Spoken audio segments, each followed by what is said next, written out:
Have you ever watched Initial D Legends? Yes, the 2014 reboot film trilogy of the iconic Initial D manga series, featuring awesome racing battles and a great art style in the cars, a visual style I like so much that I dedicated a year and a half to recreating in Blender. I mean, how's a normal 14-year-old supposed to spend their free time? Watching over-edited content farms on TikTok? Anyway, I've gotten a lot of comments asking about how I pulled it off, so let's get right into it. Part 1. Finding car models. I've heard other animators saying things like, "Man, I wish I had the models from Initial D Legends," but I'm here to tell you that doesn't matter. The models aren't actually what is important when it comes to the overall art style. To demonstrate this, I will find a free random car model from Sketchfab.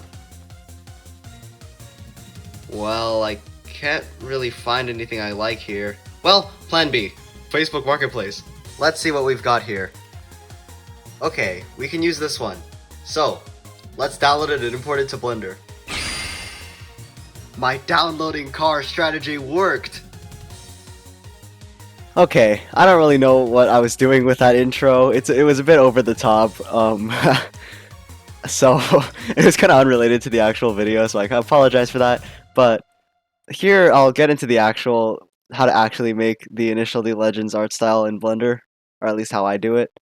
So yeah, this is a Chevrolet Camaro that I got from actually Assetto Corsa, and believe it or not, I didn't actually turn a real car into a 3D model in 5 seconds. One of the first things we can do is that we can set the view transform to standard, as when you have lights and stuff, it gives a more unrealistic kind of look rather than realistic, which is what you'd not want for this kind of style, because it's Initial D Legends, it's pretty unrealistic. I'll start with a car shader. So for the paint, all we really need is a basic cell shader, but also a few things mixed in that I figured out myself. Start with a diffuse BSDF here, and shader to RGB. Put that to that, and then color ramp. Make sure to, this part is very important, set this to constant so that it has solid color changes. As you can see, it looks kind of strange right now, but we'll fix that in a second. So connect to that, and then add a mix RGB. So we put color to factor and get a principled BSDF for the. Usually people don't do this if you're doing like NPR style, like unrealistic style renders, but I use this because it lets colored light have an effect on the car. So if I have let's say I have a light, right? So this is a white light, and say we want to have it if we want to have it red, so I don't know, maybe the brake light's going off the car. It works better if we have a principled shader, because if we don't, it looks like this. Even though this light is red, it sets to whatever you set this color to. But yeah, if we do have the principled BSDF in between, it kind of surrounds the car with a more, by blending it into the environment. Oh wait, we don't have a sun lamp. Okay, so how did I forget that?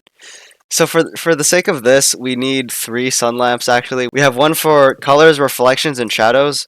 I'll only do colors and shadows for now because I don't want to get into the reflections yet. I'll do that later. And so we should get a sun lamp. So if we click add sun, and already you can see that there's kind of some cell shading going on, but we need to adjust this. So let's go to our sun lamp options. Make this like that. 2, but also set the specular of this to 0. Then set this to 90 so it covers more of the car, and we'll call this sun lamp colors. Okay, sun lamp colors. We also don't need to have shadows because we have a separate sun lamp for the shadows. I don't know why the car does not work properly right now. Anyway, okay, yeah, sun lamp colors. So we'll make another one for the shadows. We'll make this have none of this, but all of this, and we set that to a higher value and make this 0. So it casts I should make this darker. It casts like a pretty harsh shadow onto the ground, which is good for if you looked at Initial D Legends. Like they have pretty harsh shadows on the ground. Although in the actual thing, I'm pretty sure they use After Effects and like compositing, and then they just got like a physical mesh that was slightly transparent as the shadow. But for the sake of this, I'll only do this in Blender, so I'll keep this to Blender. I won't do anything in After Effects because it just complicates things. Okay, so we have our sun lamp colors and our sun lamp shadows. Yeah, we have these two things. So now we can move our color ramp. I think I usually have it set to 0.1 for this lighting uh, thing, but you could set it to whatever you want, and you can adjust how it's shaded like that. So you can just adjust it to whatever looks right for this car. Let me set both the colors actually. So for the colors, don't adjust the colors here, just keep these black and white, but then use this mix color to actually adjust the colors. So as you can see, we could choose like, I'll make it blue like the original car. Color 1 is the color on the bottom, so it's that part, that color. And yeah, that's that, and it's still, and I know you're like, this doesn't look anything like Initial D Legends. I know, we're getting there. Yeah, you can just adjust that pretty much however you want. Yeah, you get that cell shading effect. There is some weird thing going on, but I don't really know how to fix that, and I actually haven't seen it on any other car than this, so that's unfortunate. But whatever. We have this. It actually shouldn't be that much contrast because of what we're going to do in the compositing tab later. So we have these. We should adjust this as well. So for this, for the principled VSDF, set the metallic to like 0.3, set specular to 0, set roughness to 1, and there you can see that it already gives it more of like a drawn kind of look. It doesn't look like 3D. Like if I did that, like you can still tell it's 3D. It has weird reflections. If you are doing the actual reflections, you'd set this to 0, but I'll talk about that later. Even though it looks pretty... Wait, one more thing. Take the color and plug it into the emission. So in between that, put another thing called... You can just find it by clicking on HSV. So you just click on this, and then just set value to 0.2, so there's a bit more unshaded kind of look coming from it this way, so that it looks more 2D. Now that we have this, it still looks pretty weird, right? We'll get to that in a second, I guess. So, the next thing we're going to make for the car paint shader is the reflection, or not the reflection, the shadow on the bottom, like the gradient shadow. Usually this is done in After Effects with a 2D drawn-on overlay, but this also can be achieved just using Blender. So I'm going to do that. Let's get a mix shader for the two things, and then for this we'll plug in something else. So this is 0.8. Now we need the other thing. So get a texture coordinate, this, and then get a mapping node, which is this. Then take the UV of the texture coordinate and plug it into the vector of the mapping. Then we get a gradient texture, just a procedurally generated one, vector to vector. Now we get another color ramp, or you can just copy paste that. But this time, we make it inverted, like that, and then also make this ease. So put that into the color. And this time you don't want a pure black, you kind of want a lighter one, so I'll set this to like gray. And I'll set the position of this to around there. Set this to around here. So it doesn't do anything yet, but we have to do the next thing. So transparent BSDF, boom, boom. So as you can see, it already does that gradient thing, but the way that this works is that we have to UV map the car for it to actually work properly. So let's take the car body, select all the pieces that are painted. So for this case, it's the mirrors, body, doors, bumpers, trunk. There we go. That's all the painted pieces. So now we can go click here, select similar material. So Shift G, select similar material, and then click on the side view. So number pad 3. Click on project from view. Unfortunately, this does kind of ruin the UV map of the car, but this is kind of the way that I do it because my car stickers aren't on the actual car. They're like shrink wrapped meshes that are PNGs. Anyway, we have this, right? So rotate it like 90 degrees. So normally it would be like that. So you rotate it 90 degrees and then move it. So the gradient should be applying around here. And as you can see, it looks a lot better now. It has that like gradient kind of shader, so it looks pretty cool. So we change this to easing, and yeah, that's that. Then we can also adjust the positioning of this, like this, but I'm just gonna keep it the way it is using the X. That's basically the car shader. Apparently, different colors don't work on other colors as well, because if I set it to pure red, it just doesn't appear. But if I set it to any other color, it seems to work perfectly fine. And yeah, it's still reactive to light, still has the cell shader, best of both worlds. It's good. Same goes for the other things on the car. So, say for example, the plastic trim. Except for the other parts of the car, since you don't really, it's not the entire car, so it's not as like complicated as this. All you have to really do, you can just copy this and just paste. You can just paste that, but you can get rid of this entire thing right here and make this go straight to the material output and set this to gray. So just remove the saturation. Probably darker though. And also for the trim, we can set the metallic and specular to higher values. This kind of makes it more darker. I don't know. I think it looks better, but I guess that's up to you. You don't really have to do that. I'm going to get the values for my different car because I already had these set up. So for this, I had 0.05 around, and then this one I had 0.14. But this doesn't really matter because it's just specifics. For the tires, we basically want the same exact thing, except... Okay, so Initial D Legends does this weird thing where they have, like, drawn lines in the tires, but I'm not going to get into how to do that because I don't really know. I'm not really familiar with how to do that. So, same goes for the wheel, or the chrome. We can just take what we made here, go over here, and just make the wheels. This car's wheels are kind of low quality. They look kind of strange. They look really strange. What we can do though, we can go into these wheels, and we can kind of separate the coloring. So there's an option in the UV editor where you can select the parts of the mesh with the UV. So if we click like right here, you get that. Okay, that looks a lot better. See, as soon as we added the more detail, more detailed coloring and separation, sorta, it looks a lot better. So basically, just do that. Yeah, it looks better. You know what? I think I know the problem. So I usually have this like lighting, this like skylight setup. Um, that doesn't look like this. It looks more like it's from. I made it a long time ago from a YouTube tutorial. I'll probably link the tutorial in the description so you can get it. But I followed a YouTube tutorial on this, and it was called like the Anime Sky tutorial or something.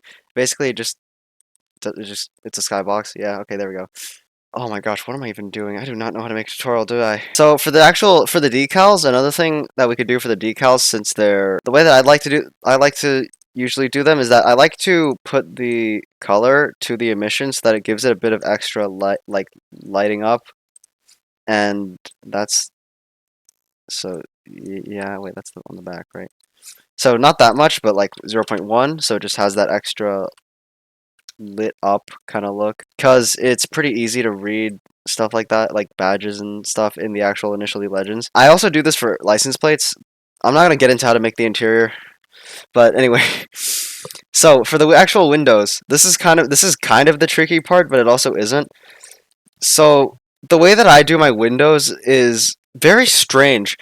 So I drew this picture of how it looks like. I went to my art program. I drew like I 2D drew a window texture that looked like the Initial D Legends one. I'm not sure if you can just generate one. You probably can if you're good enough, but I don't know how to do that. So there we go. Gradient texture. So move this to base color. Um, metallic, specular, roughness. Also put this to emission. Set emission to 0.1. And put a white thing in the alpha. Actually, just an RGB. And just paint it white. There we go. So that's that. And then for this, we also need UV mapping. So select the windows. What the heck is this window topology? Anyway, I didn't make this model. Don't blame me. So select the front and the back windows. And oh wait, no, you should do project from view instead. So yeah, like that. So see, for now we already have the gradient. I'll explain how I also have like the cool pattern that Initial D Legends uses as well later. But anyway, so now we have the gradient on the windows. This already looks pretty nice. But now let's get into the cool part of the windows. The Initial D Legends technique that they use for Windows. So, okay, so we want to copy and paste pretty much this stuff right here. But this time, instead of having that as a gradient texture, we have it as an image texture. Like that. And then for this image, you want to... I'll probably just put a download link for this because I made this image. Okay, yeah. So we have this, and then get a hue saturation value. What this does, it basically adjusts, like, different aspects of an image. Like, you can adjust the hue, the saturation, and the value is, like, the brightness. So, I just like to use it for, like, if I ever need to adjust something's color. Let's get another principled BSDF, italic 1, specular 0, roughness 1. Okay, color to color, nothing over there. Okay, move it up and put it to the mix shader, so BSDF to mix shader. And 3, 2, 1, watch the magic happen. Boom! Initial D Legends windows. Kinda. I mean, they kind of look like Initial D Legends windows, right? Anyway, moving on. Now the next step is the lights. So for the lights, if you ever notice in Initial D Legends, they don't really have 3D light. The lights aren't really detailed. They're basically, when they're lit up, they're basically just the entire housing, just like as a neon glow. So, however, when you look closely, you can tell that they do have a pattern on them. What I'm going to do is another one of the things I've created over time that I just kept using. It's kind of weird, but it's whatever. So, let's take the outside of this, the light textures, and so I'm probably going to create a new material. Okay, specifically for the headlights. Let's go here, add this new material, assign. Okay, so we have this right now. This is nothing. We want to get a look with it, with the emission. We can set this color to white because we don't actually really need that much. Pretty much we can make this. We don't have to bother with this. So what do we do with here? We add an image texture that I probably also will link in the description. It's this. So basically what it is, it's like a grid that you can UV map, and it kind of creates a cool effect over it, and it's like it's like adjustable, so I just like using it. And when you turn off the lights, it still looks pretty good. So first you want to get a separate color, and you want to get a multiply. It's called a math node actually, but yeah, it's called the math node, but make it multiply. Color to color, this HSV value to the first value, then get a combined color and take the multiply,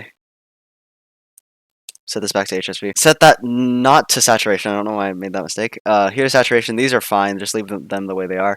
Combine color, separate color, got it, and then we have our good old friend, the hue saturation value again. Yeah, so we plug this color to this color, plug this color to the emission, and that looks weird because we didn't set it up properly yet. By the way, I've now realized with the post-processing, it's better to set the headlight brightness for the multiply thing to 2. 10 is way too high, it just makes it look strange, but if you set it to 2, you still get the shape of the headlights, so that's good. And we can adjust the headlight, or just the entire light with this thing. This is why I said I really like this, because you can adjust it really well. So for headlights, I'd set the saturation lower, so like 0.4, or yeah, it looks kind of strange right now. I'll temporarily turn on blooms just so you can see how the lights look like. So that's a bit of a purple. Whatever that is, whatever the color the headlights are, changes based on the hue. So you can basically make the headlights whatever color you want. This is pretty good this is something that Initial D Legends actually does as well, and it's something that you can use to differentiate your cars from each other. I'll just give this thing blue headlights because I think those look pretty good. That's the hue value, saturation, and there we go, we have the lights. We should probably fix the UV mapping on this, so just go here, and kind of go out a bit like that, and boom, that kind of looks like an actual car headlight. Now let's set this back to emission strength 1. Good enough. Alright, for everything else, the other lights and stuff, we can just copy it. So we have the white one, we have the we'll name this one lamp orange for the turn signals. And what we'll do with this is we'll basically have the exact same thing. However, we adjust the hue saturation value. This is why I consider the hue saturation value to be very powerful, because we can instantly take this and make it have high saturation and then adjust the coloring so it becomes that. And boom, those are turn signals. It probably won't make the saturation that much, so that I think. But anyway, the turn signals aren't usually on a car when you're not using them. So we can set their emission strength to 0 for now. I forgot something. So we get a normal map node. And we plug the color into the color of that. Then the normal map into the normal of the actual thing there. That's clear code normal, not actual normal. So yeah, normal. And then we set this to 0.2. And basically what that does is when we turn off our headlights, see, the pattern remains. You can still see that it has the shapes in it, so it doesn't look like it's just blank. The orange lamp, we have to set this color for when it's not lit up. So I'll just set it to that. So there's a turn signal. And yeah, I don't know. Okay, so this is the only thing that's kind of confusing to whether to change, like whether is it to change that or that. Like the actual probably how to do it the best is to make this the brightness adjuster, keep this at like specific values for different things, like this should just be 1, and then the emission strength, just keep that at 1, and you should be good. So for this, I'll set the value to, the value to like 0 for now, so because it's turned off, it's not turning. And yeah, if you want to have separate like turn signals, you might have to make it like 2 different materials for each turn signal, and just like keyframe the timing of that. So there are those, and let's put the same thing on this. I'll just use white, but you can copy and make another one for the fog lights if you want them to be yellow, blah blah blah, continuing on. Now I'm going to make the taillights and not record it because you guys already know how to make lights. I'll talk about the reflections now. So for the reflections, we want another sun lamp, additional one for reflections. So we can duplicate this one. We only want that. And make this 1, and make this angle 40. That didn't do anything. However, go into the car, go into the shading, set the roughness to 0, and boom, you can see that it created those drawn styled reflections. So that's pretty cool. There's a problem with this that can't really be solved unless you use After Effects, which is that that part of the sun lamp still glows on it, and it kind of messes up the post-processing later on. But I don't really have a workaround for that. The only workaround to that is to use After Effects, but now it really has that Initial D Legends kind of feel to it. But we're still not done. We're almost done. Okay, so now that our car looks pretty good already, let's do some post-processing stuff. So we have the car, right? Now let's do some post-processing. We can turn off ambient occlusion doesn't really do anything in this case, especially for nighttime, so I'm just gonna turn it off.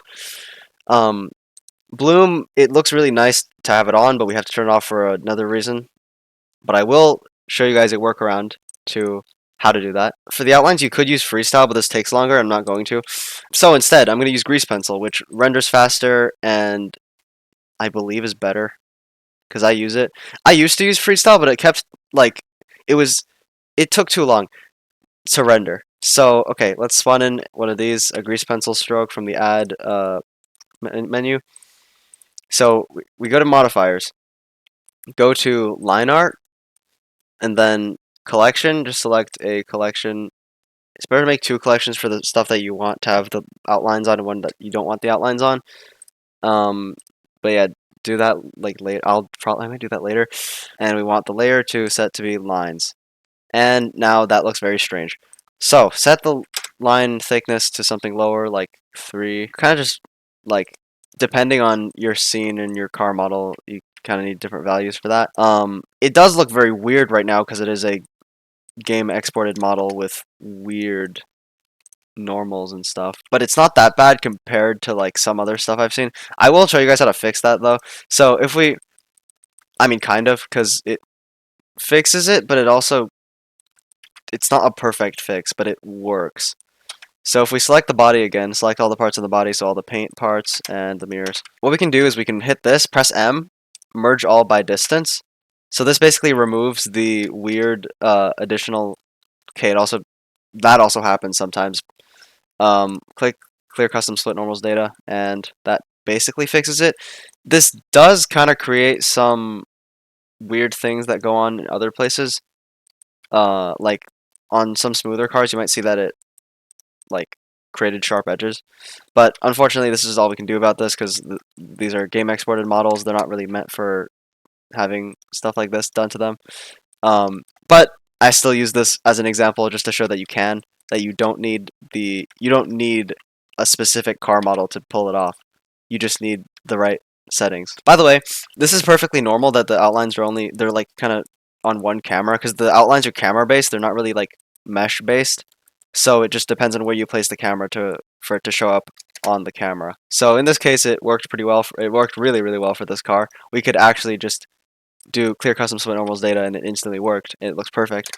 So there we go. And just do that with a few other things. It does lag a bit when you're going around it in workspace. However, okay, there isn't really a workaround to this. The only workaround is to click on this button right here and turn it off and when you're viewing it. But it still turns on when you render it. So if I press F12 when it does the post processing, you can see that it still shows up, but it just doesn't show up here. So when you're actually adjusting it, you probably should keep it on just for the sake of you can get it. I won't touch these, but you can mess with those if as like different settings if something looks weird.